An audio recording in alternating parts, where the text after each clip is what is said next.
Hello, and before we start today's video, a quick appeal to you guys out there that enjoy watching football or soccer.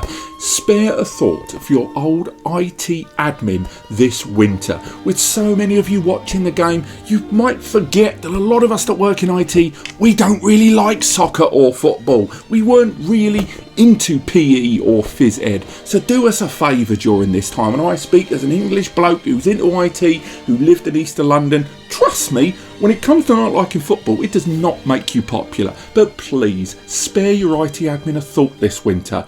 Buy him some jammy Dodgers, slip a copy of Warhammer magazine under the door, buy us a Marvel box set, ask us about computers, but whatever you do, cut us some slack during this time when you can't stream the latest Final Cut, whatever it is, towards the end, trying to watch it in the workplace and the internet's cutting out. Cut him or her some slack, because your IT admin might not like the game as much as you.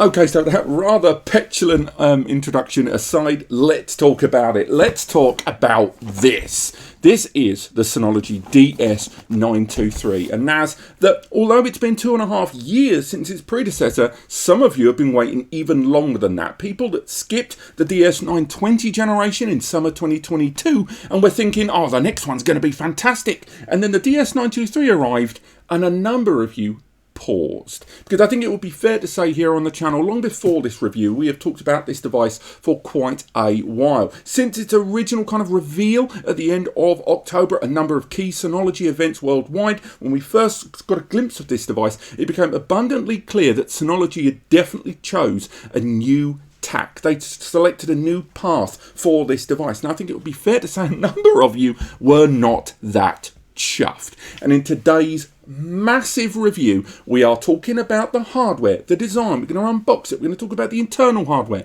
the external hardware. We're going to look at DSM. We're going to look at M.2 NVMe storage pools. We're going to be looking at 10 gigabit Ethernet performance on this device. We're going to be doing all of that in this video, and then we're going to summarize and decide whether we like this thing or not. But let's crack straight on. Why all the contention? Why all the complaints? Well, that comes down to three simple words, sort of.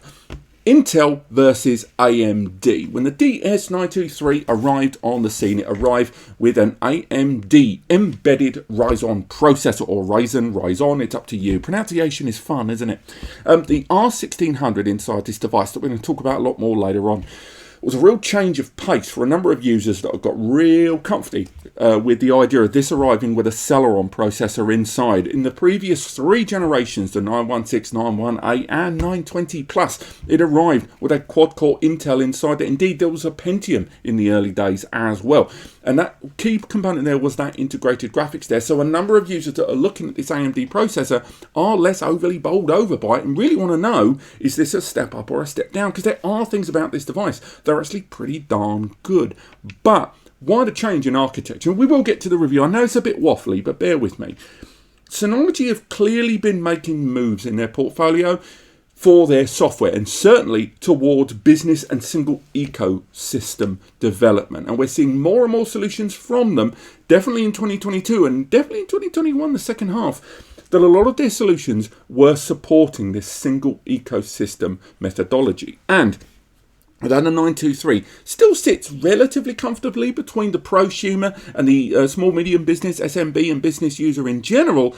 I think things have erred more that way because of that single ecosystem, and you need a certain architecture and a certain design of the components inside, particularly the memory that we'll talk about later on, that this system needs to err more towards that business side. Now, there is still talk of a value series. We've seen the CPU, the RTD 1619B floating around, and almost certainly we're going to see that appearing in 1, 2 and 4 bay value series NASs at the start of 2023. And indeed, we've even seen little mentions online of another Plus series from Synology, which I'm willing to bet that will be more towards the home and more towards the prosumer.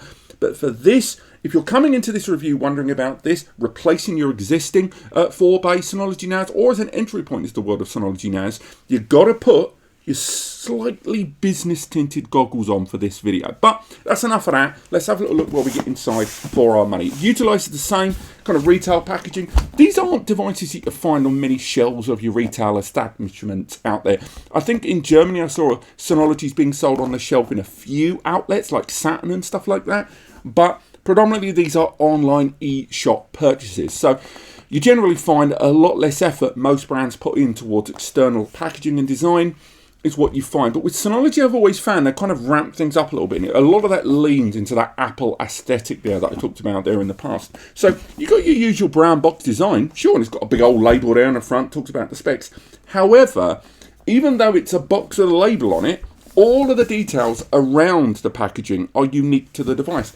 They talk about the specific model ID, talk about the specific hardware functions there, things it can do with some of the software functions. Hell, even the label on the top is Synology embossed there. It's those little tiny design kind of quirks that the brand bring that kind of, when they're emulating that Apple aesthetic, you find time and time again. But when it comes to a retail box for these devices, what I really care about is protection. Because these are getting shipped over, for most of them, from the other side of the world. And even if they aren't populated with hard drives, silent damage in motion, in shock, while in damage, crash damage, that sort of thing are real and can cause damage to the internal components, which, although not as fragile as the likes of a hard drive, still can, a few years down the line, suffer something of a problem. So I will judge a brand based on the protection their solutions have in transit. So inside we have got our accessories kit. We've also got a box with our mains cable there. We'll go for that in a moment. Then we've got another layer of cardboard there. And again, no foam there. Not sure how I feel about that. And then inside the unit itself. We'll come to that in just a moment. Move that over there. So again, if you're in the UK mains lead, but again, you know that it's a standard 3-pin there. Let's get rid of that. Inside as well, for our accessories, we have two RJ45 Cat5e cables there, and again, both included there because it's a 2-LAN box. Talk about that later on. We have screws here for 2.5-inch media. Again, these are going to be pertinent later on. We've also got keys for the individual trays because this is a 4-bay lockable system. We have an external PSU here, which I believe is either 90 or 100 watt, I believe. But again, that's probably the 90 watt or the 100 watt there. But again, I'm sure it says on the description on the screen. It's an external PSU. Once again, Synology embossed. It's the little tiny things like that. And I know I've harped on about this in other videos about the idea of an external PSU. I know there are people that don't like them. They think they can be disconnected very, very easily.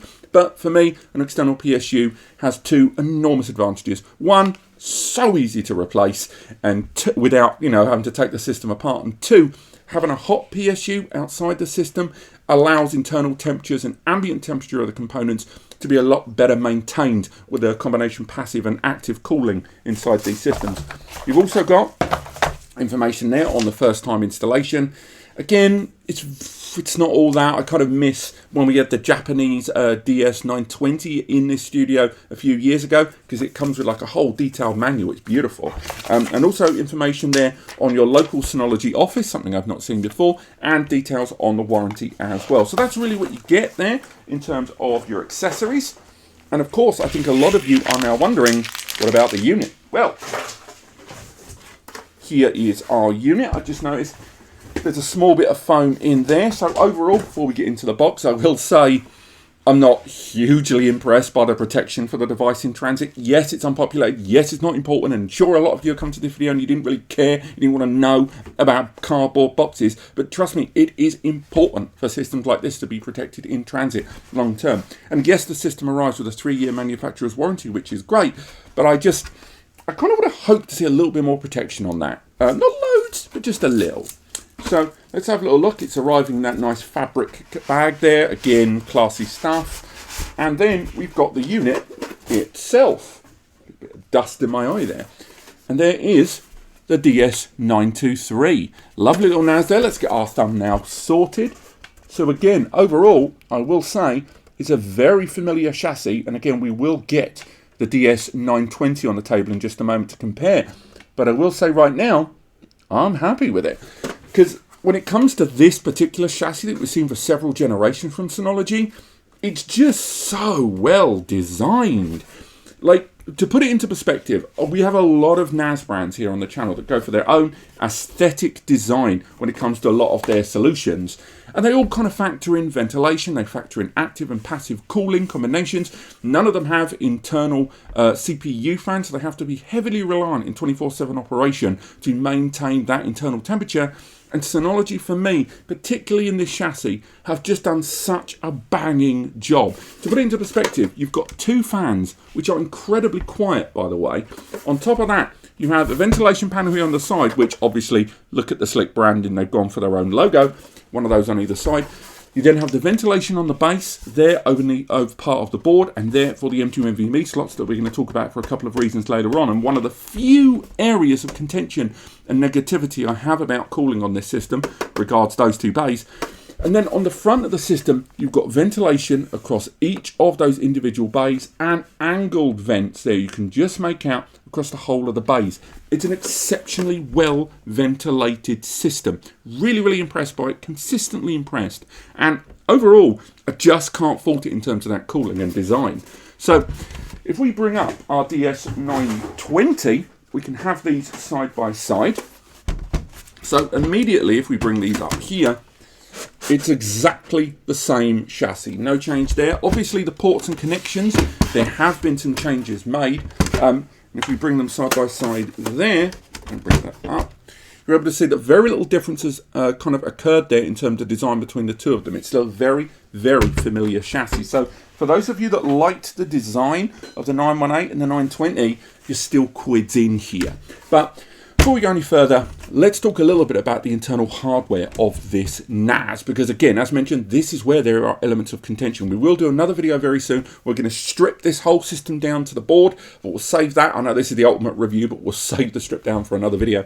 But first up, we've got to talk about that CPU. Now, that CPU, as mentioned, is the AMD Embedded Ryzen R1600 processor. It's an x86 64-bit chip. It's a dual-core, 4-thread architecture with a 2.6 gigahertz base level clock speed that can be burst up to 3.1 gigahertz. It is a very capable CPU. It can do a lot. Now, a lot of users, their big contention is to do with the subject of integrated graphics. The Intel Celeron and indeed the Pentium of 2016 generation, these all had integrated graphics, a specific component on board the processor that is better at handling graphical tasks. Now, why is that important? Well, put simply, when you are doing things that are specifically graphically managed in terms of graphics, if you don't have a specific component on the processor dedicated to that task, in the same way you buy a graphics card, a sound card, whatever, the rest of the CPU will have to use raw resources and less efficiently handle those tasks. Now, the big area of contention for users is revolving around Plex, and you'll see this in the software multimedia section later in the video, because there are some users that require the CPU inside their NAS to perform tasks called transcoding or conversions, encode or decode. All of these terms mean the same thing: the reshaping of a multimedia file to a version better suited to the destination device. Now, the most common thread there we've seen online is to do with Plex. It's when you're using devices like mobile phones, Amazon Fire Stick, some home consoles that can't support certain codecs, can't support certain formats and compressions, or aren't powerful enough to change a file. They are reliant on something called server-side conversions, and that's when the NAS has to pick up the slack. And in those scenarios, as you will see soon in some of my Plex comparison videos, this CPU is not tailored to that. Also, a lot of people have got contention with the fact this is a dual-core processor instead of a quad-core. Now, a slight counterpoint to that is to do with the threads. A 4-thread processor means that tasks can still be separated across the threads as opposed to cores. And that's actually more power efficient to use threads in terms of wattage, but at the wattage power consumption really. But at the same time, it's not as capable as a dedicated core. And if you're looking at things like VMs, yes, you can assign virtual CPUs with the threads, but they're not going to be as good or as competent as cores. Now, those two main areas of contention aside, in every other regard, I have found that the AMD Embedded Ryzen processor is more capable. It is a more capable processor, and you will see this later on in the 10G testing as well, and running a number of apps. But it's only when graphical processes are on the table that you see a problem. It's only when you are looking at separating these elements into virtual threads, virtual CPUs, whatever, that you see problems. Now, there is another issue with that CPU that a lot of people have, and that's power consumption. The reported TDP, or thermal, basically the power utilization. I was about to try and explain TDP. The Celeron in the previous generation was rated at 10 watt, and the CPU for the Ryzen R1600 is between, I believe, 15 and 25 watt, depending on utilization. Now, that is maximum consumption there. That is a full use scenario, so you're probably not going to be using that the whole time. But still, nonetheless, there is that potential in a 24/7 environment that this CPU is going to eat a bit more electric. Very small, very, very small. But it all adds up. And there are certain regions of the world, the UK, let's face it, most of Europe for the sake of it, we are seeing rising energy costs for a multitude of reasons. And buying a 24/7 NAS is a bit of a worry. And we will be doing power consumption testing on this, of course. But still, nonetheless, in every other regard, that CPU, in terms of the power output, the handling within DSM, definitely when we talk about 10 gigabit Ethernet throughput, that CPU really does stand up. And I'm going to let that speak for itself later in the video. But another thing that CPU brings to the table is to do with the memory. This system arrives with 4 gig of DDR4 ECC memory, error correcting code or error code correction, depending on how you want to read these things. What that is like normal memory. Data is being passed through, traditionally through write operations, and data is being sent to the NAS, and as data passes through the memory, being buffer cached, whatever, at the beginning of that flow, a blueprint, a parity, basically an image of that data is maintained in an additional slot, additional module on the memory board. And as it passes through the system, at the end of the passing through of that memory, it is compared against the image that was taken at the beginning. And the result is that there are any inconsistencies, more generally and more commonly referred to as bit rot. I think that's the most common interpretation and the one that people have encountered in long-term archives they've returned to. Then this memory, the ECC memory, will repair it to the original format, and it allows large warm and cold data archives to be maintained and not have surprising inconsistencies years down the line when you retrieve that data and find out it is knackered. Now, it arrives with 4 gig that can be scaled up to an impressive 32 gig, which is great. That is a lot of memory for a 4-bay, and when you look at the power of that CPU, that is some good news indeed. Slightly off color there, I will say that you can apparently only use Synology memory on this. Officially, if you use third-party memory, we've not tested any yet. Of course, we're going to test some. If you use third-party memory on this system, you're using unsupported memory. You're using the system outside of the guidelines of Synology and their supported services and what they say the system can do. And if you do encounter a problem, they may not be able to support you because you're running an unsupported, untested setup. That is their position on this. And I know a number of you feel one way or the other about this, but still nonetheless, I think there are some people that when they buy a NAS system aren't overly keen on being restricted to first-party upgrade options there. Now, Synology, for their credit, as they said, they've played a very straight deck here. They've made it abundantly clear. They are saying this system, if you work it within their means, within their ecosystem, within their hardware ecosystem, it will do everything they can say it can do. So do bear that in mind with the memory. And if you try to upgrade to ECC 32 gig of memory, that is not going to be cheap. Trust me. Now, there is another component in there, the M.2 NVMe's here on the base. And again, we will carry on talking about this system and the rest of its components. But just before we move on with that, I want to talk about those slots. Because those M.2 NVMe slots in there, these allow you to take advantage of PCIe Gen 3 M.2 NVMe's. You remove these little covers, and in there, you've got these M.2 NVMe slots right there. Now, those are PCIe Gen 3 x 4 slots. That is plenty of bandwidth to be getting on with. But, and this is where normally I would say the following, which would be Synology only allow you to use these slots for caching. You can only use them for read-write caching. You can't use them for storage pools. Normally, I would say that. However, the DS923 Plus arrives with support eventually, and we'll get onto that in a bit, of utilizing these bays for M.2 NVMe storage pools, which is huge. Now, They're not the first to bring up this as an option. Again, we've got at least 2 brands next to me here that already provide M.2 NVMe SSD storage pool options with those bays. You're allowed to turn them into super fast storage areas rather than being reliant on the SATA 2.5 inch and 3.5 inch SATA bays there. Another thing I will highlight, I mentioned it earlier on that I said I'd come back to the subject of ventilation, I'd come back to the subject of cooling on this, and I really like the design of this system. However, one of the things that really knocks me off is they provide their own M.2 NVMe's in the SMV 3400 and 3410 series there from Synology, but they don't arrive with heat sinks. There are no heat sinks included with this. There are no heat sinks included with those bays. Now, if you're going to use them for storage pools, those SSDs are going to get hot. If you use them for caching, they will get hot. Now, Synology have their own range of M.2 NVMe upgrade cards in the E10G20 and T1 card and the M.2 D20 as well. You can add M.2 NVMe's to these cards. And Synology clearly know how warm these get because they've included heat sinks on both the M.2 NVMe card on its own and this combo card. You can't use this card with this system, by the way. But despite knowing that, they don't include heat sinks with this system. Heat sinks that are like $5–10, if that.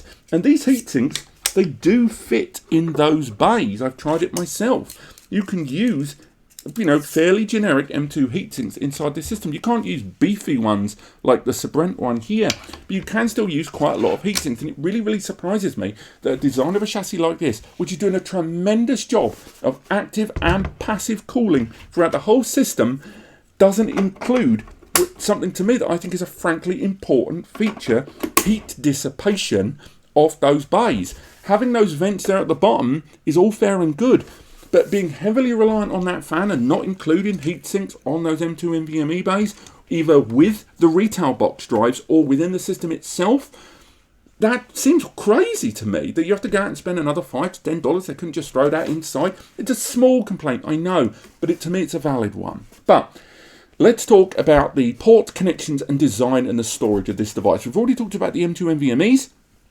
If we look at the front, we've got those 4 main SATA bays there. We've also got LEDs there. This doesn't have an LCD panel for real-time information there on the front. What it does include are these LEDs that give you real-time information about each of the individual disks and the system status. Again, there is a beep for an alarm system there.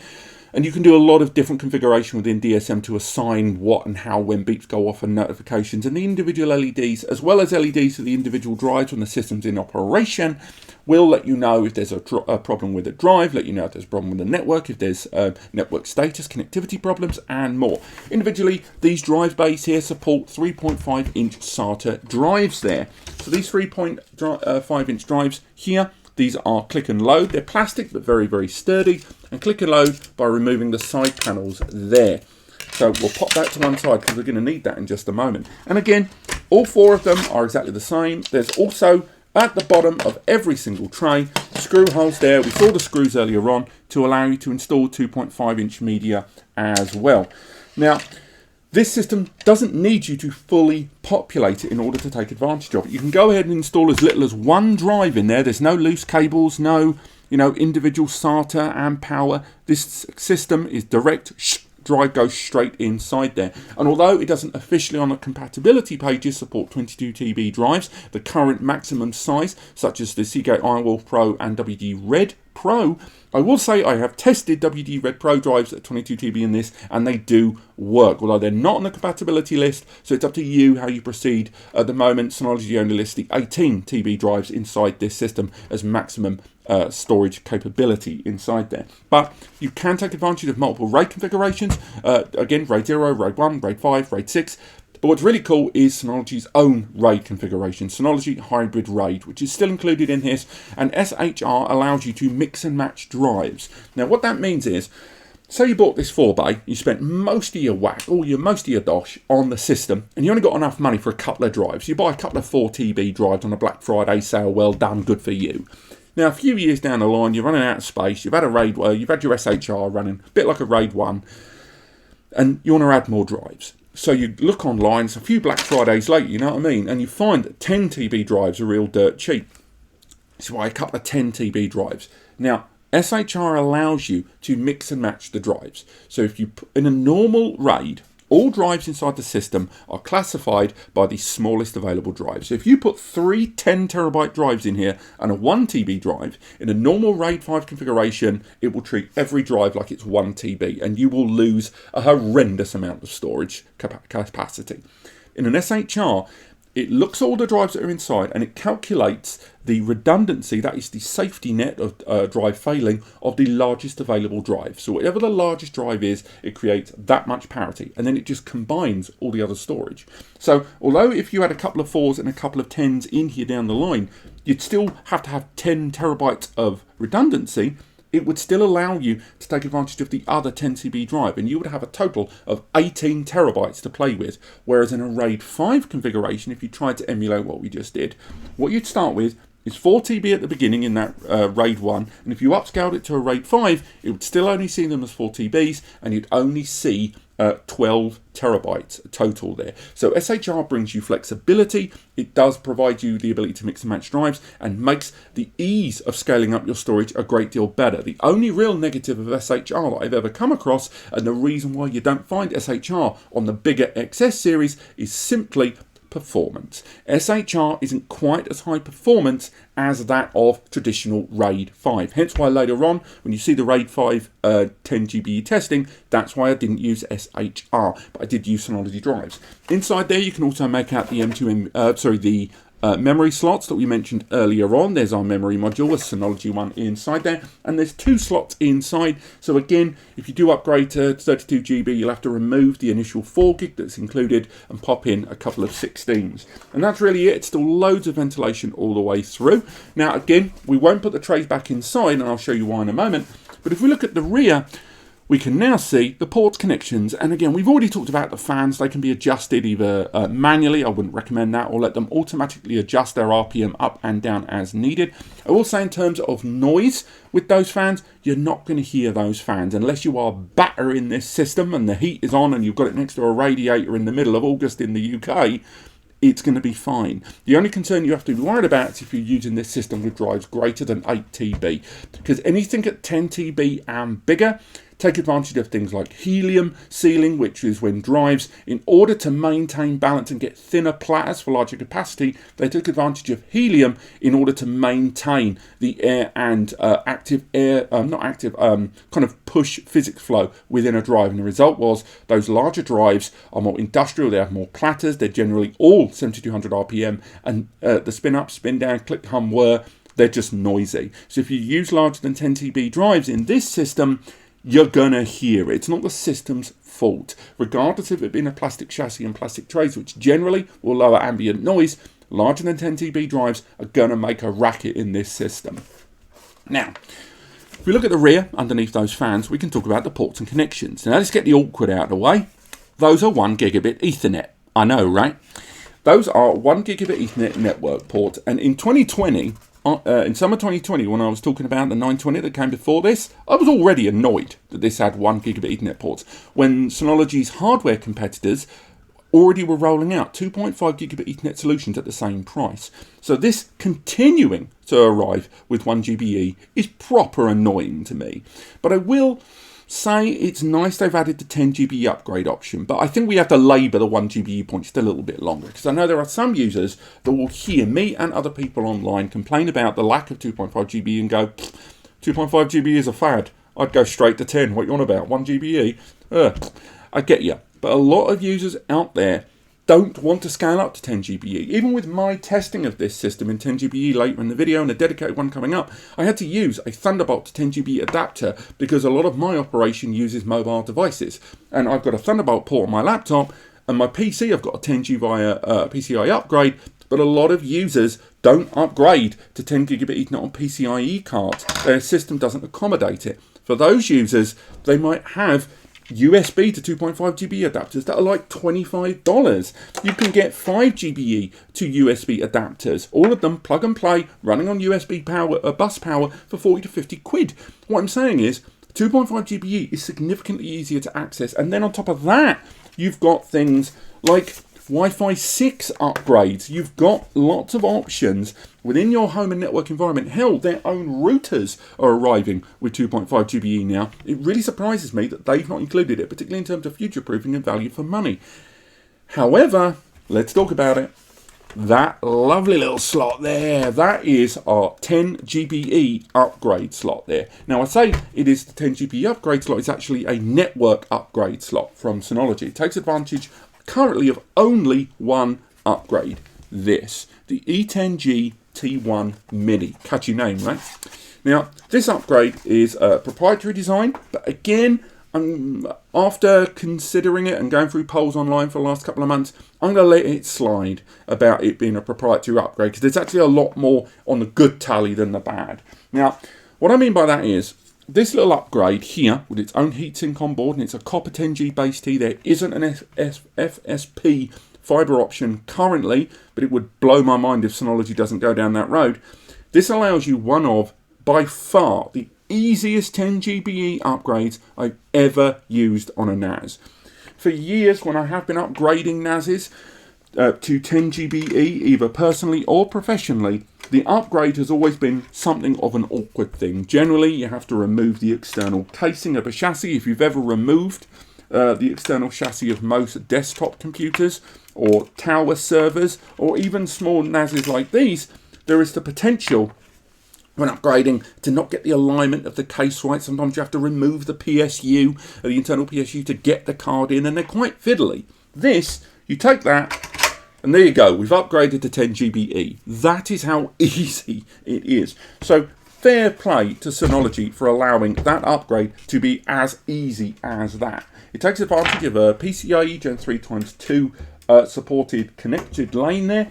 So that Gen 3x2 slot there allows a bandwidth of 2000 megs, which means you're not going to have any accidental caps if you were running on a Gen 2x4 slot, which a lot of NASs in the 2020 and 2021 generation, at least at this scale, were throwing out as PCIe upgrades for 10G. There is more than enough bandwidth there, and it also allows for potentially better cards down the line, which can saturate more bandwidth. Whether we see maybe 2.5 or 5 GBE upgrades, probably unlikely at this stage, but we will definitely see a fibre upgrade and maybe something of a combo. Now, again, I've installed it there. That upgrade is around, again, prices have been fluctuating like mad since the launch and or even the mere mention of this device. So originally it was about 139, maybe 149 to buy the upgrade. Now we've seen it getting close to 160, 170. And again, you've got to get your local tax, you've got to get your logistics and stuff wherever you are in the world and your currency. But still nonetheless, the fact this 4-bay has got 10 GBE on it is fantastic as far as I'm concerned. And a lot of users did bear in question whether a system like this, with only 4 bays of storage, can even saturate a 10 GBE connection. I mean, I know the answer because I've already recorded it, but later in the video, you'll find out whether that's true or not. Now, next to that, we've got an eSATA port here that allows you to increase the storage on this device with the DX517. A 5-bay JBOD expansion knocks around for about 300 or 400 nickel, again, currency tax, etc. And you can add 5 more bays of storage to this device with its own RAID being handled by this. Now you can use that SHR I mentioned earlier on to spread the overall storage to include the 5 bays and those 4 bays if you like, which is, 10 GBE, you're definitely going to saturate then. But Synology themselves do not recommend spreading a RAID over the expansion and the original 4 bays. You can do it with an SHR, and therefore you won't have to change your existing paths if you've got them and the system's already full, but still nonetheless, it's recommended to use that more as maybe a mirrored or synced backup, or using it as independent storage, which you can then manage from within DSM via the network pathways that the system already has in place.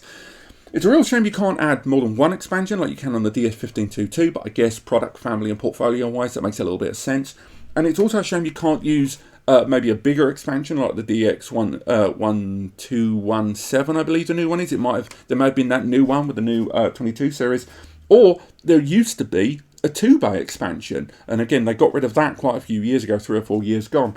It's nice to have the upgrade option. It uses eSATA, which is 6 gigabits per second, or around 650 to maybe 680 megabytes per second external, which for a 5-bay is all right once you put the RAID in. But again, still pretty good. I'm happy with that. And again, it's proprietary, it's single ecosystem, etc.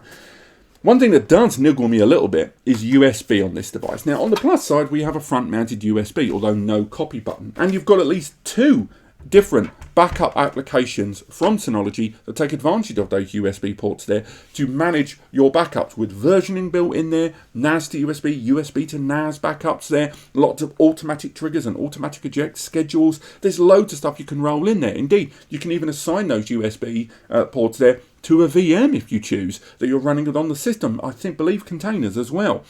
On top of that, you can utilize them with UPSs and smart UPSs, I should say, that allow triggered events to happen when a UPS, notices that your power has failed. The NAS can receive communication via USB and trigger the system to power down or remain on for a certain period of time, or a range of different actions there with notifications rolled in as well. So why am I being so contentious about it? Well, they're USB 3.2 Gen 1. That's 5 gigabits per second. Now, why is that a problem? USB 3 is everywhere, right? Most devices arriving in 2021, 2022, and I'm not just talking NAS here, most IT, definitely prosumer IT devices arriving with USB 3.2 Gen 2. That's a 1000 megabytes per second, or 10 gigabit connection there.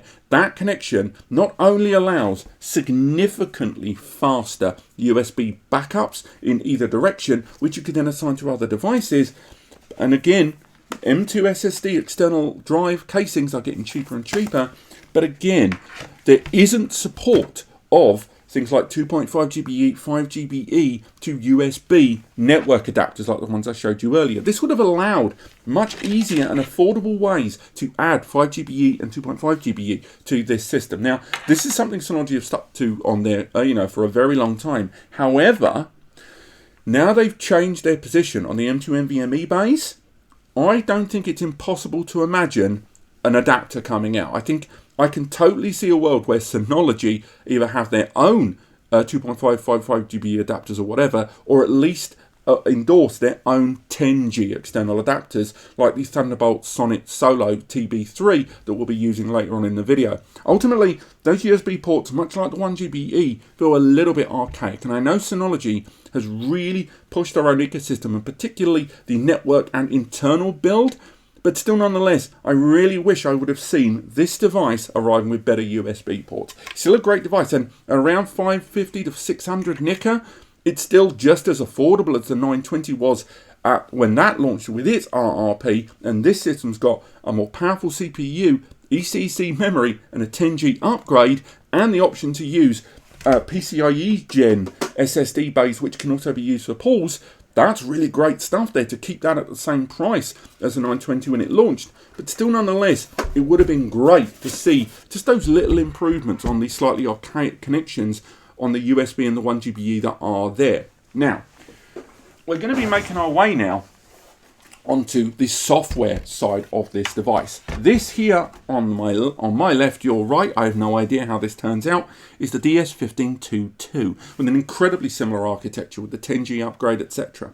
Now, I have already set this device up, that device up with our RAID. I've already set this device up from the ground up with all of our storage. We've got our pools, we've got everything ready to test this device with DSM, and I'm going to be migrating from our DS1522 Plus. The reason I'm doing that is to show you just how easy it is to upgrade your existing Synology NAS. They even have their own migration tool that allows you to synchronize these NASs and move things over via the network. Or you can just put the drives in like I'm doing now, and the system will recognize DSM and carry over your setup. It's really straightforward, and it's something Synology have been proud of for a long time, and fair play to them, it is fantastic for seamless upgrades. Now, the drives we're going to be using, you hear about later on, are the Synology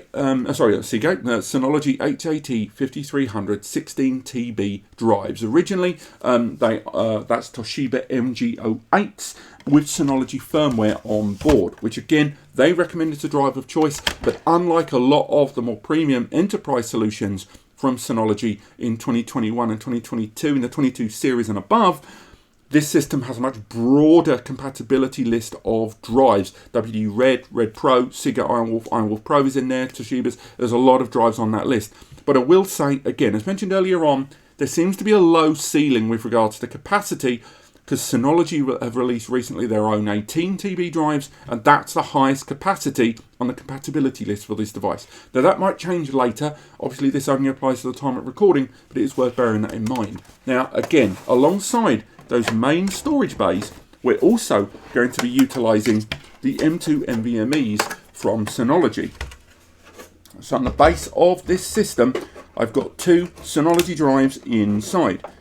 These are the SNV 3400 400 gig drives, and I'll be utilising these for our caching setup there. So let's get these installed inside there. And again, there's an absolute ton of room for heat sinks there. I'm not going to install heat sinks because Synology didn't supply any with their kit, but that is how easy it is to install those drives. And now we've got our DS923 ready for DSM, ready for 10G testing, ready for M.2 NVMe's. Let's crack on with DSM and see just what the software side of the DS923 brings to the party. So here we are, the desktop of our DS923 Plus. If we bring up the menu there, just get a few disclaimers straight off the bat. First and foremost, as you can see, I am running an 8 gig setup there. The reason being is I am going to be looking at around 20 to 25 applications and services throughout this video. So although you can run all of these on a default DS923 Plus, it's worth highlighting that to do all of them, you're going to need a little bit more memory in the tank. The second thing I'm going to highlight is this video, I am going to be going tremendously quickly over all of these applications, but don't worry, because of the release of new Synologies, I'm going to be doing a full software review of DSM 7.1 very, very soon. The last review I did was DSM 7, that was around about a year or so ago. So again, I think it's time for that full one. So that's going to be about an hour long. It's going to cover everything in excruciating detail. But for the 923, in case you're new to the world of NAS, or this is your first prosumer Synology NAS, I did want to cover as many apps as possible, but I am going to be kind of skipping over them very quickly. So this is our graphical user interface, accessed via the web browser. Again, you can change a lot of user settings very, very quickly on the fly. The admin account is disabled by default. I have created a kind of fake admin account there, hence that ADM1N. And as you can see, it's pretty much the same as any other Synology NAS if you've used it before. I've set up all manner of routines. Again, navigating is very easy here. You can zoom in and out very quickly. And again, it's very responsive indeed there. On top of that, if you choose at the top there, let's go back to 100% zoom. There are all of our applications. If you want to search for a preset application, just type it there into the top. Same goes if you want to search for files. So again, at the top at any time, you can use this spyglass icon here to search the whole system for any files. Again, depending on what the system is doing, the speed at which it gives you results will change. At the moment, while I'm running this, I am running this on some Synology hard drives there, something I'll cover in the storage section. But you may be able to hear the NAS in the background. I'm about 1.5 meters from the NAS. Even though it's behind the phone recording wall, you may still hear the NAS in the background there, and I'll touch on the reason for that later on. But DSM running very, very smoothly here. We've got that search functionality I've showed you there. You've even got an improved universal search functionality that searches the system in a greater degree of detail. And you can use that at any time to kind of find anything you want on the system. And again, it will search the entire length and breadth of the system very, very quickly there. Now, next up, let's talk storage.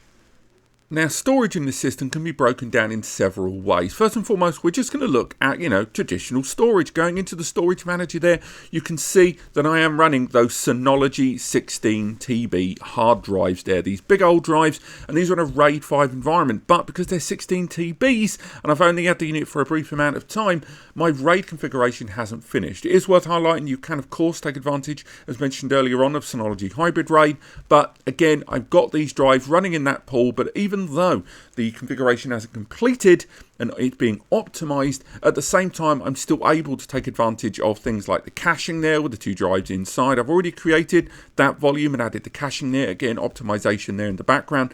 And there's lots of settings and configuration choices you can make within the background to improve RAID resync. If you want fast repair of course is when you have a RAID rebuild and you only need to build the areas of the drive where data lived originally. Again, I am going to be skipping over a lot of things in this video. I recommend either waiting for the full review if you want more details, or checking out my DSM 7 review where I do cover this in a lot more detail there. Alongside the storage manager, which has been improved and is a lot more visually appealing, you've also got things like handling SAN management or iSCSI targets. Creating targets is very, very quick, and this is when you want to have much more kind of block, kind of bucket style data to be connected to, so it has the appearance of localized storage on your system. It's very quick and very easy to create storage there. You can create multiple LUNs as well as multiple iSCSI targets there. Now, when it comes to data security, or not security,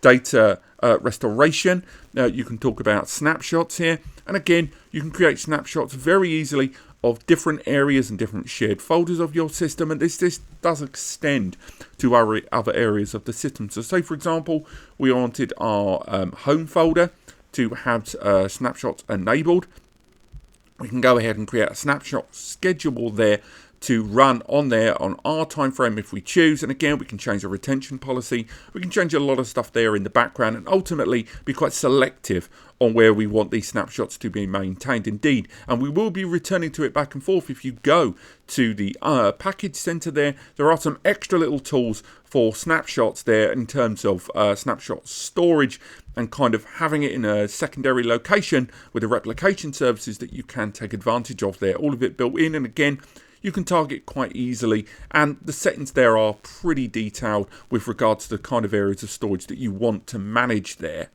But what if you literally just want standard breadcrumb file management? Well, it's got your back there as well. With FileStation there, this is a full comprehensive file explorer there. So again, it's got everything that your standard file explorer will have. So if we go into one of my folders here, and again, we'll just pick an arbitrary folder there. From here, we can do the usual stuff: cut, copy, paste, rename, archive, unzip, send to different areas, or even share directly or indirectly from our system, with lots of other share configurations and lots of options of how it can be conducted, such as time retention, expiry, passwords, and more. And again, encryption, very easy to enable throughout. And again, all of this is built into that file management application there. So if you don't want to use client apps such as DS File or any of the desktop client apps, you can use this one to have breadcrumb, localized appearance, or at least localized latency over the network, access to your file management via the web browser, and not have to set up some remote FTP, HTTP, mapped drive target. You're not limited to not do that anyway, because again, you can use the Synology Assistant tool there, and if you choose to, just go ahead and map a drive if you choose. But it's just nice to have that via the web browser. Then you've got one of Synology's jewels in the crown, which is Synology Drive. Synology Drive allows you to create that team managed folder that either has, as you see here, a portal access point, not completely comparable to the likes of Google Drive and Dropbox, which again can open up all the files and stuff you want natively, and that includes Office applications as well, thanks to Synology also having their own Office package as well built in. But on top of that, you can create a localized folder such as this one that allows you to synchronize target drives on your local system, or create brand new ones that can be synchronized between different client devices, different Windows, different Mac systems, and again, crossing platforms as well, which is very good, allowing lots of users to have shared team folders all accessible at the same time, with lots of shadow editing and retention policies all built in there, and all of them managed and controllable from within the Synology. So if you use the share sync tool there, you can share sync with other NASs and other targets. And again, the range of services that are built into this are pretty darn cool, along with a lot of the admin console there, allowing you to manage and change a lot of these rules on the fly. And with DSM 7.2 bringing new rules and new abilities to Synology Drive in DSM 7.2, it really is one of the best tools in their lineup there. Next up, let's talk backups. Let's face it, if you're buying a NAS, chances are there's a very high percentage of you that are utilizing it for a backup. And backing up on a Synology NAS, and the DS923 is a great example of this, is quite multi-tiered. Probably the most accessible tool is Hyper Backup. Hyper Backup allows you to create your 3-2-1 backup strategy in a number of different ways. As you can see here, I've created a localized backup here, a folder-to-folder backup. I've also created a cloud synchronized backup here with a Google Drive. So now I've got 2 revisions of backup there. Creating new backups, very, very easy and on a schedule. So if we create our target task there, you can choose any one of these supported services here. Let's zoom in a little bit. And again, they include Synology's own C2 storage platform, their cloud, or you can synchronize to another Synology NAS or another third-party NAS using things like rsync very, very easily. And these policies and the backup rules can be changed very, very easily on the fly, to change things like the schedule, to change supported file types, to change different file revisions, how many versions of files you might want to keep. And again, a lot of that kind of leans a little bit more into snapshots, more so. But having some of those policies built in, they'll allow you to say, I don't want to back up files made after a certain date, or files that are over a certain size or scale, is quite handy indeed. And again, all of those backup rotations, not versioning policy, I apologise, are all built in there too then. All of those can be run independently. I know it took a while to open up and it was a little slow, but that's because we were using the cloud drive, not the local drive. Now, carrying on the subject of backups, if you want to go for far more localized backup routine there, then you want to use USB copy. USB copy allows you to create a routine with a connected USB drive. Now, as you see here, if I go ahead and edit the settings of this existing one that we've got here, what we can do is either change the direction, what the retention policy is. So at the moment, this can back up the USB to the NAS or the NAS to the USB, or a live two-way synchronization. You can have this drive triggering when it's connected, have the drive triggered manually, or have it on a schedule. You can even decide when the job is done whether you want the USB to just immediately disconnect. And again, you can create those same filters all the way through, where if you only want certain file types of a certain age or a certain weight, all backed in, or add your own file extension if you choose to. It's very distinct there. Now, I've said that word backup and I've said that word sync. They aren't necessarily the same thing. Backing up means to have a copy of a file in another location. Synchronization is when you have data in 2 locations that are communicating practically all the time. As you see here, what we've got is a synchronized task here with that Google Drive I mentioned earlier on. And this means that on our file management, it adds this storage and adds these accessible areas to our localized available storage. As you see, I've synchronized this task here and we can manage this synced task. And again, we can have a little look, and this isn't the same as backing up. This is to choose a folder or a location or a group of folders on a cloud location and have them synchronized with your local system. Again, scheduled settings, again, history, again, different policies that you can adapt. And again, the range of supported cloud services isn't just Synology's own. There's a whole bunch of them included there. And again, all you need to do is add in your login credentials, create the bridge between the two, and start adding multiple cloud sync jobs straight away. Now, we've been building up to it, the big one, Active Backup Suite. Now, Active Backup, or Active Backup for Business, or ABB, is this great premium level tool that allows you to create business class backups across a multitude of different devices. This, and now we've got Mac devices being added to it as well.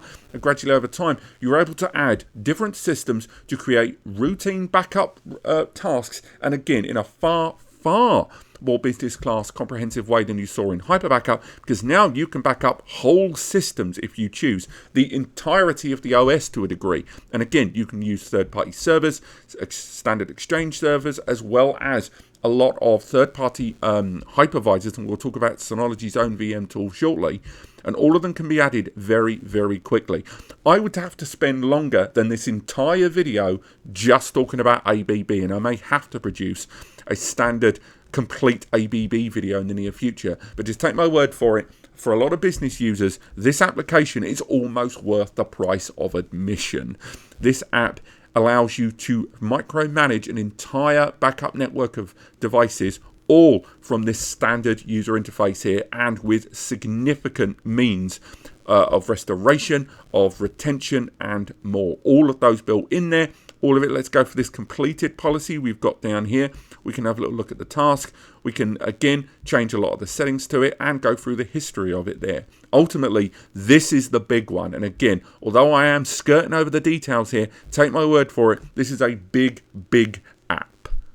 Which takes us to multimedia, because a lot of you are going to be buying this device for media. Now, it's mostly good news here. Again, we'll go for some of the more casual apps first. Again, there's Audiostation if you want to play and manage your playlist, your music within the NAS. And again, this allows you to bridge connections with a lot of smart home devices. There is an audio application from Synology on the likes of Amazon Fire Stick. And again, you can use, if you choose to, their own multimedia tool. Where is it? I've got to remember the media server there for DLNA management of multimedia. And again, lots of settings and compatibility things that you can enable there. And indeed, for in-house stuff, this is quite handy to be able to manage a lot of your stuff on the server. But I think a lot of you, when it comes to photo and video, want something a little bit glossier, a little bit more accessible externally. So first up, you got Synology Photos. Synology Photos is the merger of Synology Moment and PhotoStation from DSM 6.2, and allows you to manage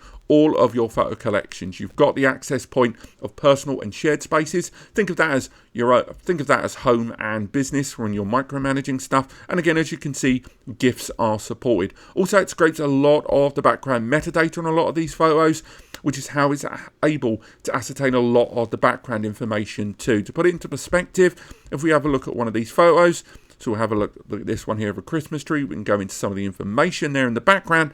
Again, we can find out more information about the device that took the photo, the location, a lot of the kind of background stuff there, very, very detailed. And that information can be utilized to create smart folders and smart filters there, which can then be used to create even new folders and arrangements, which you can then use for home or pleasure, to allow you to go through your multimedia connection and share them with your collection with those that you care about. Now, when it comes to the AI supported services, sadly, we're still yet to see a lot of the AI supported stuff that we saw in the likes of Synology Moment. Although photo recognition still very much exists. Look at this idiot here with his cap and his hat on at the cricket. Yes, I remember you from the comments. As you can see here from these photos here, it allows me to recognize faces thanks to that AI algorithm. And then from this moment forward, go, right, who is this? This is Robbie. Spelled correctly when I'm not leaning over my keyboard, and boom, that's Robbie. From there, we can also pick someone else, so we're going to go with that one there. We're going to call that one JD, and as we can see, it's very quick and easy to name these people. And then from there, so for example, we know in this photo, there's me and this is Brian here, so we're going to find Brian. Or, do you know what? We'll find this one here. This is Katie. We select Katie, and then if we choose to, we can go into the search bar there, and we can add these names. So again, we've got Robbie, and we can add Katie. And it will find the photos that have got both of those people. And you can do that to a larger scale. And then as photos of these people get added, it gets bigger and better. So again, it's a great app, but the lack of subject and IoT, kind of an IoT, but AI thing recognition is still yet to come over. And although it uses the metadata and some recognition data to pick locations, Synology Photos still lacks a few services and applications that were in Synology Moments. And again, I'm going to go over it quickly. And although a lot of the settings are very, very good, there are still settings that were in PhotoStation or were in Moments that are still yet to carry over. Now, when we go to another application, VideoStation, this is Synology's alternative to Plex. If Synology Photos was an alternative to Google Photos and stuff, VideoStation is their alternative to Plex. It scrapes all that metadata there very, very quickly. It takes all that background information, it gathers the thumbnails, and from that, you're able to watch movies, enjoy kind of your own multimedia very, very quickly and easily. But on top of that, get all of the background, all that snazzy background stuff there. But it's not as good as Plex. We know it's very, very good, and it allows you to take advantage of native hardware transcoding if it's available. But still, nonetheless, as good as VideoStation is, it's still not quite as good as Plex Media Server. And as you can see there, I've already set up Plex Media Server here. Of course, we're going to be running Plex Media Server tests later in the month, where we're going to be looking at Plex performance on the DS923. I will say that when it comes to native playback, things play absolutely fine. To put it into perspective, here are our 4K trailers. And again, I will be going into more detail in the 4K testing. The big difference is going to be how it handles those HEVC files. Because as you can see, if we go for an MP4 file there, so for example, Into the Cave of Wonder, it is going to be able to manage it. It's playing the file immediately. It's playing it fine. Again, this is fine, original quality, 4K. It's playing that in Plex absolutely fine there. If we come out, we'll try another one real quick. We'll go for another H.264. Again, watch the Plex video to know more about that. And as you can see, it is going to take an extra little moment to get its buffering credentials, because this is still quite a hefty little file at 30 megabits. But it is going to play this file with the tiniest delay there. Bear in mind, of course, that while we're doing this, this system is still processing our storage there in the background. So again, this isn't a fair Plex Media Server test. I'm merely including this to show you that it can play those original files there.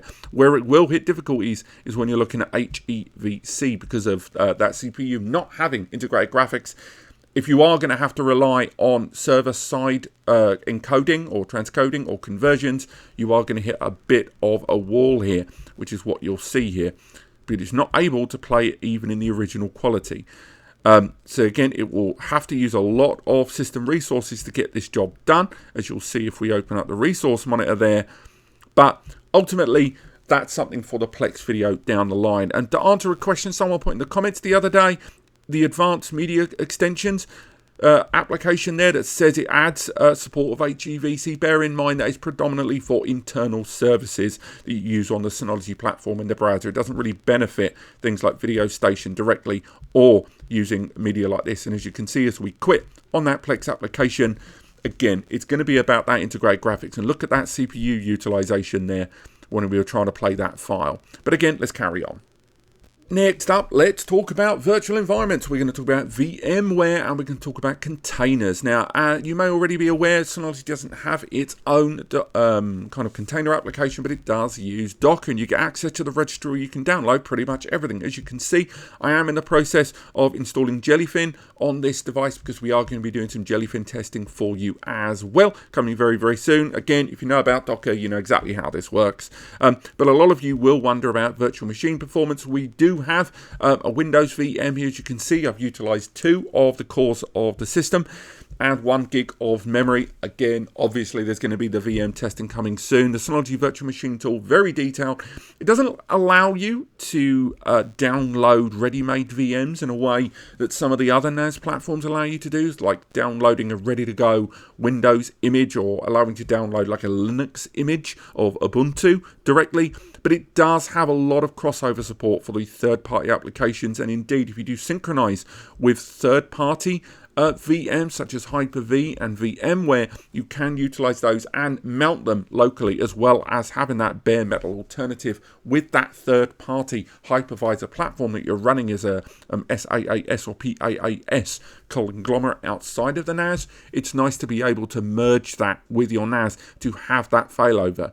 And again, all of this is managed from within the Synology, and particularly when you use that tool at the same time as active backup, there is a tremendous amount of utility there and the crossover between the two of them. Again, too big for this video where we're skimming over everything, but definitely give it a look. And I mentioned PaaS and SaaS, that's Platform as a Service and Software as a Service, and it has to be said that the collaboration suite from Synology has a lot going for it. I've touched on it before. You have got pretty much everything you're ever going to need. You've got Synology Drive there, work as an alternative to Google Drive and Dropbox and the like. You've then got Active Backup that can be working in conjunction, if you choose to, with Google's Workspace application, or utilizing Office 365 because they have their own dedicated versions that can be used with them there at the top. Then you've got the likes of Synology Office, which can be utilized as an alternative to Google Docs and Office 365. Then on top of that, you've got applications for synchronizing your existing email accounts from third-party alternatives, or if you choose to, you can utilize obviously the Synology NAS as its own email server. You'll have to work with some domain stuff there, but it's all built in there. Then after that, you have got the likes of using Synology's calendar application, which you can synchronize with an existing third-party application if you choose, and again, use recognized ones, or use a kind of third-party alternative one by setting up a lot of the SMTP stuff. All of that, so you can have that all synchronized in-house. Then on top of that, you've got Synology Chat, which can work as an alternative to an internal communication system. And there are mobile apps and desktop applications that allow your user to be able to communicate, share files from within the NAS and outside of the NAS with lots of support. And again, I don't think Synology Chat gets anywhere near the respect it deserves as an application, and an incredibly unique application at that. Synchronize Synology contacts with your existing directory of business contacts, all there. There's a huge number of first-party tools there to replace a lot of your existing third-party ones to have a single ecosystem. And then you've got Notestation to allow you to have a synchronized note-taking platform between all of your devices. Again, pretty much all of the apps I've mentioned so far have a client app for iOS, Android, and some desktop client ones as well. Carrying on with business concerns and single-party ecosystem, we could talk about another jewel in the crown from Synology. That is Surveillance Station. Surveillance Station, a premium class surveillance application that allows you to manage multiple IP cameras in your home or business environment. And again, we've already attached a couple of licenses. The fact this system still only arrives with 2 camera licenses still super disappoints me there. I will say, again, at this point, all these apps that we're running, as you can see here at the bottom of the screen, we zoom in there, we are hammering a lot of the CPU, and of course you've got the bandwidth there being utilized as well at the same time. We've already got a couple of cameras, and again, you can change a number of the settings within these cameras, everything from recording patterns to access points to patrol patterns. And again, if you're using AI supported services, or you're going to be next year using the Synology cameras and using the hardware on board, or cameras that have got SD cards in place, you can go for edge recording. All of that can be done here and managed very easily, along with areas of detection that you can put over different areas of the camera. Let's wave there to give you some idea. That's how quickly that's picking up that feed. And again, from there, you can access your recordings anytime, either in a kind of native breadcrumb file format there, or you can choose, if you want, to go into the monitor center that I'll get onto in a moment, as well as attaching emaps by uploading them, so you can place cameras in different locations on your network and physical environment at that. All of it can be done by uploading those existing emaps, or trying to use third-party emaps. And of course, as mentioned in a presentation last year, now support of OpenMap and Google Maps as well. We can place those cameras manually. There are a lot of other tools that you can add, just like the App Center of DSM, that allow you to add different features and services to your surveillance system. It is still a pain that you can only use 2 cameras by default on this system, but it is still a great app. And even if you don't want to use desktop client apps or the mobile apps, pretty much all the settings and control and visibility of the cameras is available from the desktop. There's something no other NAS brand currently provides. Now, I mentioned the monitor center there. Let's go into one of our cameras, as you can see there. And this allows you to create multiple different feeds for all of your different cameras if you choose to, again, depending on the complexity of your layout. From within that, let's max that camera out. From there, you can choose to zoom in on certain areas if you choose. So like the screen there, that allows you to just kind of change some of those settings there on the fly. And again, you can come out of that pretty easily. From there, if you choose, if you want to switch between different cameras, add a lot of the devices such as IP speakers and stuff like that, you can drag those into the feed. Let's bring that camera back. And if you choose to, bring those both up. And from here, you can go into the recordings if you choose. So if we go into the recording patterns there, we can go into the past of these cameras.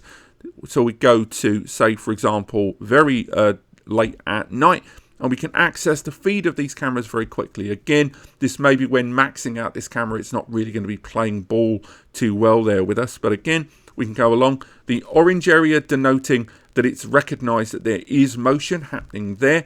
Again, we are only focusing on the one camera right now.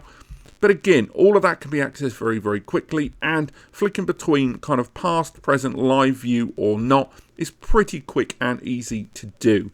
Again, this really shows itself off more when you are accessing on a larger scale. And again, you can use smart time lapse and a lot of other different features. And again, dedicated app on the way for this one.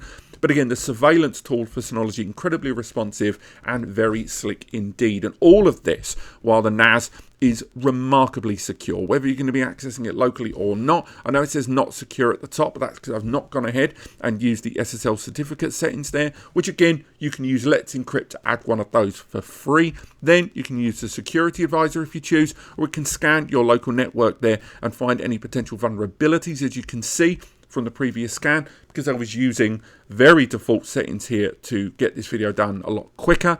I don't advise doing those, but it does check the whole system for any kind of vulnerabilities that it may wish to find. And again, all of this with the fact that you can go into the settings there, and if you choose to, just go ahead and set up remote access if you choose, with creating a quick connect account on your Synology, which then utilizes the Synology server to get access. All of that fully encrypted all the way along.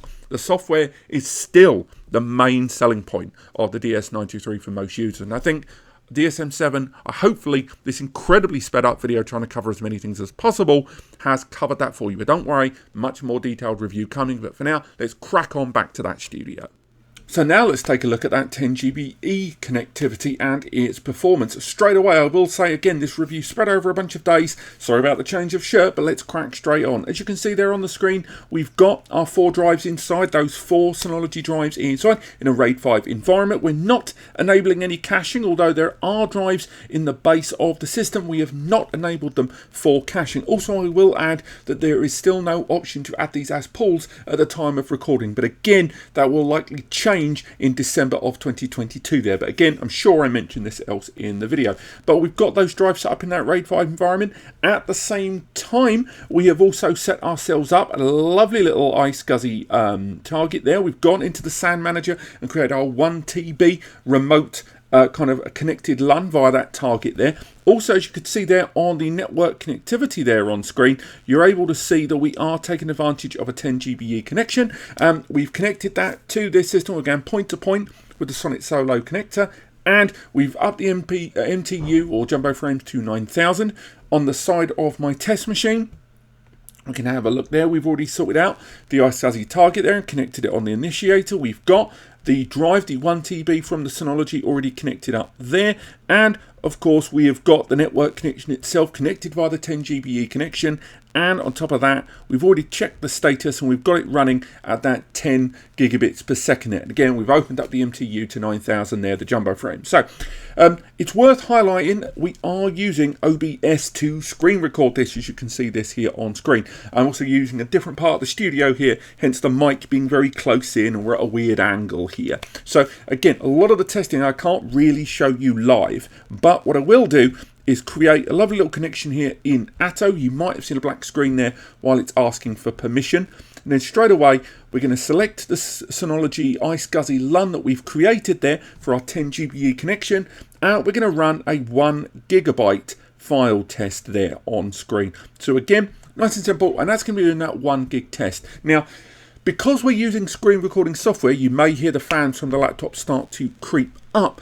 Because of that, the write performance in particular is going to suffer. So I'm running that test there in the background, but while that test is being completed, what I can show you is some of the testing I did just before this recording, utilizing no OBS running here in the background in Atto Disk Benchmark. So we can open up all of our results that we did in Atto Disk Benchmark while that other one is running. I'm just going to move that mic away from the fans.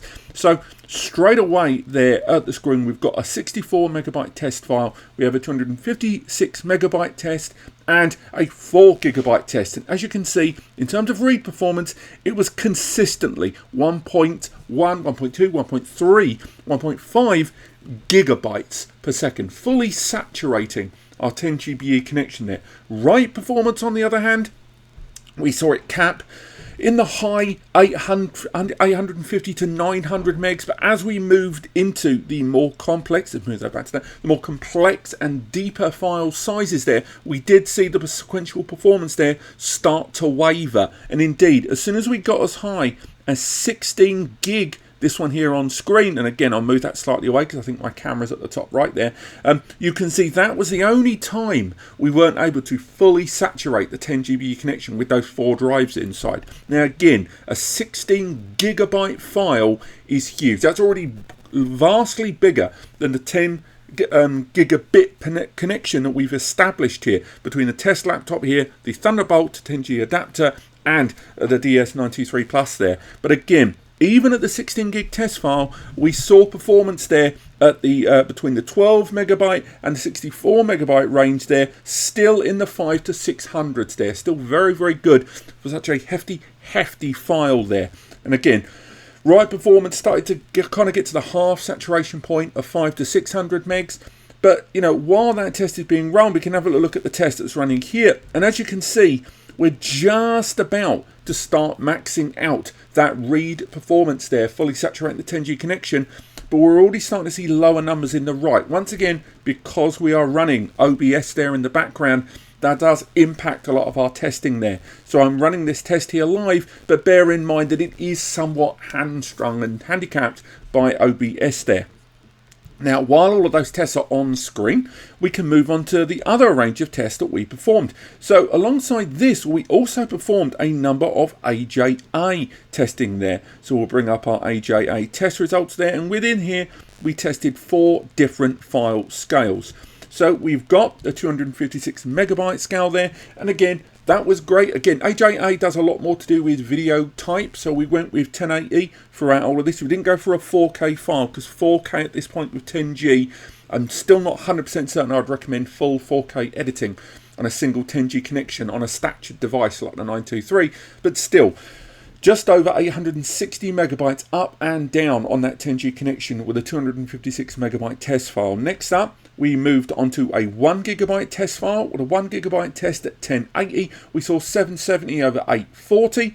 Next up, we made our way onto a 4 gigabyte test file, again 751 over 852. Again, we start to see that dip there as we go into the heftier types. And finally there at the end, and you can have a look at the disk captures at the bottom about the repeated flow of that data throughout the 16 gigabyte test file being arguably bottlenecked into a 10 GBE connection there. We can see 630 over 575. Once again, even with the hefty 16 gig file, we still saw pretty decent performance there. Indeed, if we put that side by side with our 16 gigabyte testing there in Atto Disk Benchmark, we're seeing not dissimilar numbers there between the two of them, and overall still very, very good. The only other test we performed was taking advantage of Blackmagic. Now with Blackmagic, we're only able to run test at a time, but even when we were testing for our 1 gigabyte test file there, we still saw 900 over 783 across the variety of its performance testing there. And again, this all comes down to a couple of things. Number one, that 10 GBE connection, something that was not available on 920, 918, 916 before it, is what made this possible. But moreover, for all of our criticism about the choice of the AMD embedded Ryzen when it comes to graphical stuff, when it comes to encode transcoder conversions, it has to be said that this CPU is certainly a file throughput processor, thanks to that increased power there, the clock speed of that CPU and its architecture. And certainly another highlighted point alongside that ECC memory that only just further underlines that Synology has got a little bit more business focus on the 923, and at least in the 2023 generation of this 4-bay, something that the 920 before it was trying to, establish a balancing act. But let's move on. Another great detail is they have now enabled the M.2 NVMe SSDs as storage pools for this NAS. Indeed, just as I was finishing up recording, I managed to get it done. So here we are, the list of drives inside our DS923. And actually, let's get the control panel up while we're here. We can bring it up there, and I was getting ready to format the device. Let's go to our info center. As you can see, there is our DS923 there, all ready to rock. And if we make our way down to the M.2 NVMe's down there, we can go into manage available drives. We can go into create a storage pool. And as you can see, flicking through our screens, we can select an SHR or a RAID 1. You know, performance, it's up to us. I'm going to go for a RAID 1 just for the hell of it. Click next and go ahead. And boom, we can now create our storage pools. Now, we can go ahead if we choose to go ahead with 2 drives in that RAID 1 configuration. Or if we go back, because I know a number of you asked about this, what if you don't want to create, 2 drives in the same RAID environment? One if you want to use one for read cache and another one for storage. Let's try that out. So say let's go for an SHR there where we can get away with just a single drive. Go ahead, and then this time we're just going to select the one drive, and then if we choose to, we can go ahead and create a one drive RAID if we choose. That's really, really good news. Now bear in mind the performance benchmarks of these drives, you are still utilizing PCIe Gen 3 slots there, and there's going to be the external network connection, but we will be doing some performance measurements on M.2 NVMe's as storage pools on this system. Nevertheless, I'm really pleased to see that we're able to use this feature. We can go ahead and create it, and there we are. We're now creating our brand new storage pool there, utilizing an M.2 NVMe officially with no kind of mucking around or hacks. But again, let's make our way back and conclude our review of the DS923 Plus. And I apologize if part of this video, particularly the conclusion, I allude to this feature coming soon when it is now, as of the 23rd of November, available.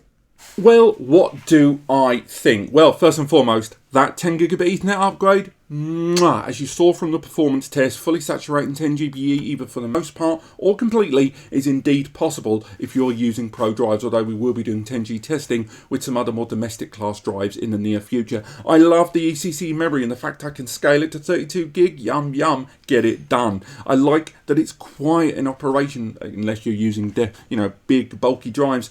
I love DSM 7.1, I love all the apps, I love the ecosystem, and as you saw time and time again, what you get for your money in that is a complete NAS solution. It could still do with a few little improvements like we saw with AI stuff in Synology Photos, and indeed some of the proprietary stuff will annoy some people, but you can't fault DSM and the quality of the package that it includes. Also, those M.2 NVMe bays inside this system being Gen 3 x 4, and therefore the option to use these either very soon or maybe now at the time of recording as storage pools for super fast storage areas for your pools and your volumes. That is fantastic stuff. And although the external 10G connection is only going to give you 1000 megs, the internal performance those drives can bring for the databases, the VMs and everything you use inside are going to be fantastic. But there are things about this device that if I don't like, some of you out there may still have issue with. Of course, the CPU isn't going to be for everyone. And if you're a multimedia user that is going to be reliant on server-side conversions,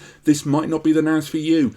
If you are someone that wanted greater than 1 GBE by default, and the idea of paying for the upgrade on day one is not your cup of tea, those 1G ports are going to niggle you. And the USB support on this and the limited support that DSM brings to USB still kind of irks me a little bit there. The first party priority of the NAS, I'm all right with it, but I know it's not going to be for everyone who wants to buy a complete solution but still wants to use their own flexible upgrades. There is a lot of support for third-party apps on this platform. A lot of those PAAS and SAAS software platforms that Synology is integrating with slowly, but there's still no avoiding that their own platforms are taking priority, which is kind of understandable. But when they're pushing things like C2 in their hybrid share application, when it would have been so easy for them to roll in some of the big blob, huge level, enterprise level storage instead, is kind of a shame. And of course, going back to that CPU, there are users that for Plex aren't going to be as impressed. It still plays 1080p and 4K at very high quality. We got it tested at 60 to 80 megabits per second bit rate.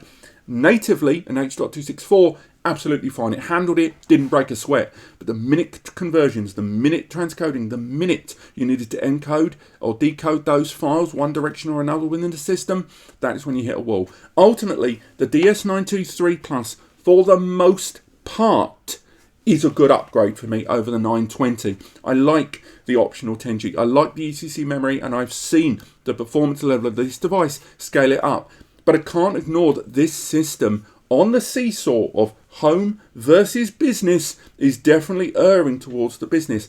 And it makes me think that Synology, when it comes to some of those value series devices coming up in the next few months, and when it comes to maybe a 223 Plus or a 423 Plus, that they are going to be in the position that the 920 had before. And this is erring just more towards that business user. And if you're not a business user, if you're not a photo video editor, if you're not someone looking at databases and file throughput purely, this might not be the NAS for you. But still, as a complete DSM package of NAS and software, the 923 still ticks a hell of a lot of boxes for me, and I would still recommend it. But it just comes down to you, the end user. Thank you so much for watching this enormous review. It's the biggest review I've ever filmed, and I'm sure, as you can see, covering all the details that we've done today, and there will be guides linked below to all of the 10G tests, the Plex test, DSM, the review of this, and the hardware breakdown, all linked in the description.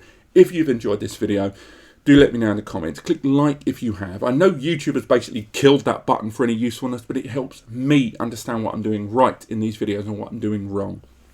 If you want to learn more, click subscribe. We're going to be doing all the tests on this device, and if you've got a test that you want to see, put it in the comments and I'll add it to the list. If you need some free advice, use the free advice section over on NAS Compares or the free community support forum where me, Eddie the web guy, and other NAS community members can help you with your inquiry. And lastly, if this video has helped you choose this device for your data storage needs, and if you were going to shop at Amazon anyway, if those two things are true for you, use the Amazon links in the description. It won't cost you anything extra. It takes you to the DS923 on Amazon, and if you buy it, we get a kickback as Amazon Associates. We get a little bit of money which goes into us doing what we do. But again, only if you're going to buy it from Amazon, and only if this video helped you. Thank you so much for watching. Sorry this video was so long, but it was a lot to cover, and I will see you next time.